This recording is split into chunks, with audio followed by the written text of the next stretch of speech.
Drew Alba alongside third base coach for the Walla Walla Swedes, Leo Rivera, for another edition of Coach's Roundup. Leo, you're back on the program. Good enough to brought you back? I guess so, Drew. How's it going? 2 games left for the Swedes. Energy, got to keep it going. What are you telling your guys to go out there and play with juice, some fun out there on the ball field? I mean, the message pretty much stays the same. You treat every game like your last.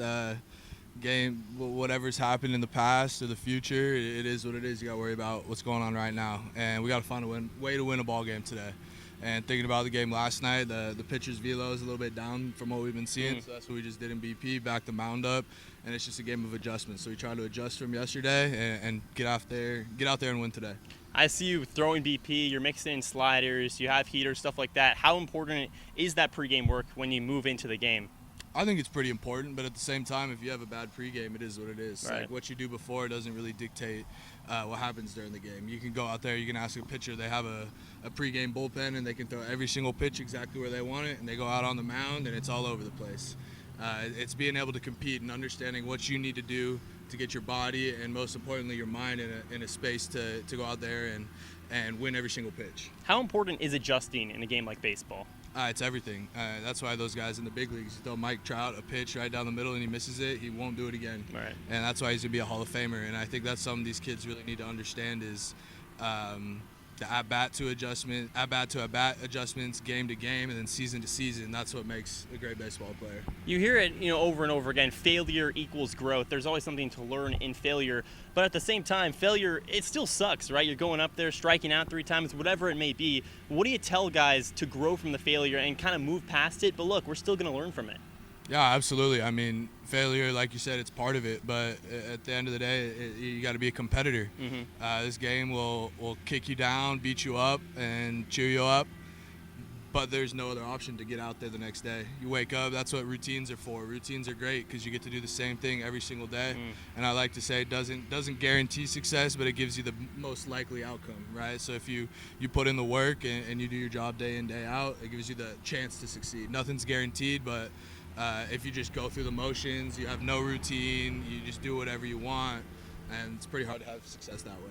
In a game like baseball, that's innately a team sport, but yet there's some individual aspects of baseball.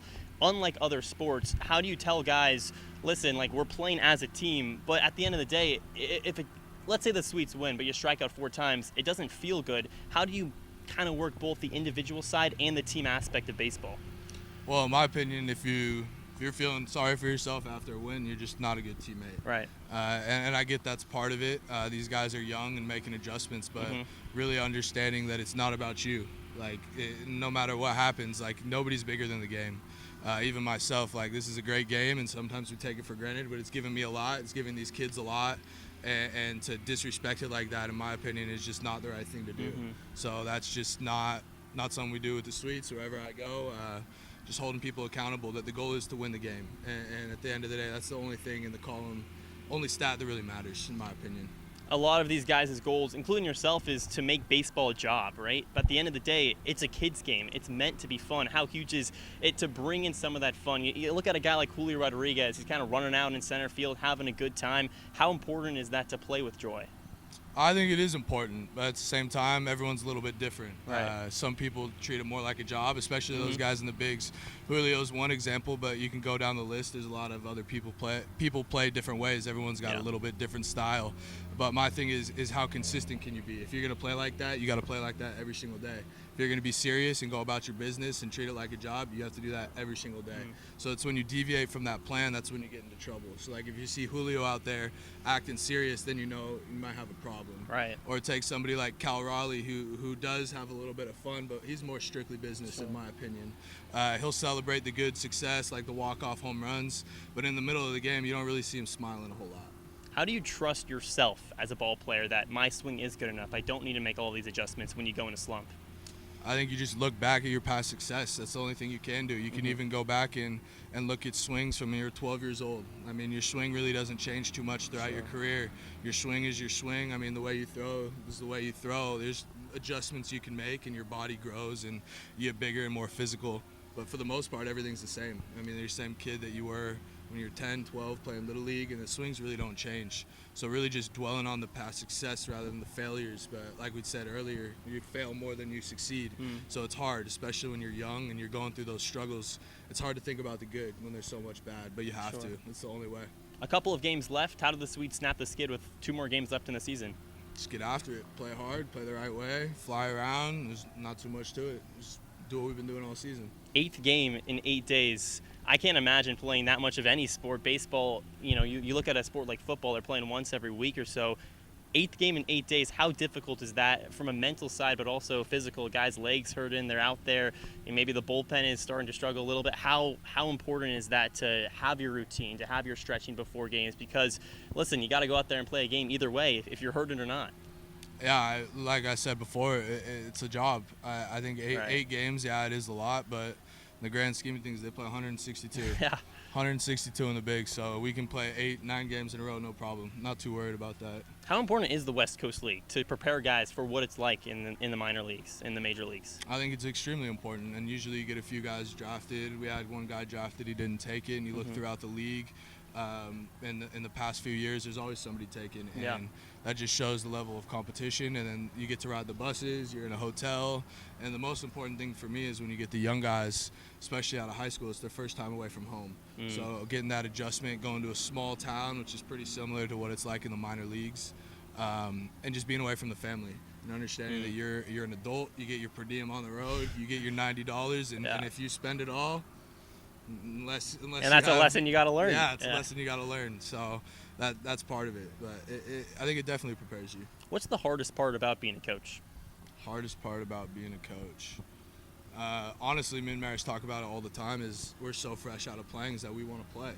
Elijah's, he's been telling me how he always brings his gloves, stretches, all that. Yeah, I mean, I do too. My body's a little bit more banged up than him, but I'll go out there, take some ground balls, take some swings in the cages. Kind of think about it. Yeah, I mean, it's fun. That's why I'm coaching, is because we love the game, and although I can't play it anymore, coaching is a pretty good alternative in my opinion. On the other side of it, what's the most rewarding part about coaching that you maybe don't get as a player? I think seeing the success, especially on the home runs are fun, because I like talking about doing damage, hitting balls hard. So anytime you get that double or you get that home run, I get to go out there, grab the guy's stuff, or give him the high five coming around third. That makes it worth it, especially when you see guys struggling. And you just see the growth throughout the year. Like Cole Rogers, for example, who struggled a little bit at the beginning, has become our leadoff guy, one of our best players. And I'm really excited to see him go into the spring and see what happens. Same with all the guys. I mean, guys I coached last year, I remember getting done with my game in the spring and hop on Safari and look at the scores. Just look at the box scores, see who did what, send them a text, hey, good game. And that's what it's all about building relationships that go beyond this summer and last forever. You mentioned relationships, Coach. Something that I always see you do before games, you're always talking up with the other team, building these relationships. You've said it yourself, you're a player's first coach. You're talking to guys all the time. How important is it to build these relationships in baseball? Well, let me take a step back. I don't talk to every team, the opposing team. I talk to some teams because there are some guys but the in guys the league. You know and stuff. Yeah, well, for example, the Drifters, they've got 3 guys. Well, I coached there last summer. And former Drifter over here. 3 of their guys I played with at LC, so my former teammates, and that relationship's everything. One of them is actually their birthday tonight, so I'm going to go out to dinner with them after the game. Nice. And that's a pretty cool part about it, is you see guys and you see coaches that you've interacted with or you've coached against and played against, like the Raptors, for example. I've played many games against those coaches, had some success, and it's always fun to go chop it up with the other guys. You get to learn a lot from a lot of other people. Baseball's a small world, and there's lots of people, but I always see the same guys run to different guys, same schools. They're always taking pictures out on the field. It's a pretty cool thing to witness. It brings us to our question of the day with Leo Rivera. Leo, what's been your favorite game of the season up until this point? I have one, if you want me to go first. Go for it. That Portland Pickles game at Portland, beat the last play, Billy reaches up over the wall to break their streak. That was pretty cool. That's what I was going to say, too. Yeah. What's 1B then? That was pretty good. 1B? Johnny Backus sending the sweets home? No, that is not it. That was a good moment. Those walk-offs were pretty fun. Yeah. I think the home opener was good. Put up 16 runs. I mean, we go down 5-0, whatever it was, and then we go TK and Dom back-to-back, and that got us right back in it. So that's definitely a good game. Let's see. Portland at home was good. We took 2 out of 3 from them. Let's see. I mean, you got to go Portland at Portland. Yeah. That was the best one. That was the best sure. one. It went down to the very last swing of the bat. Can't picture any better. All right, thanks so much, Coach Leo Rivera, once again on Players Roundup. First pitch tonight at 6:35 p.m. against the Drifters.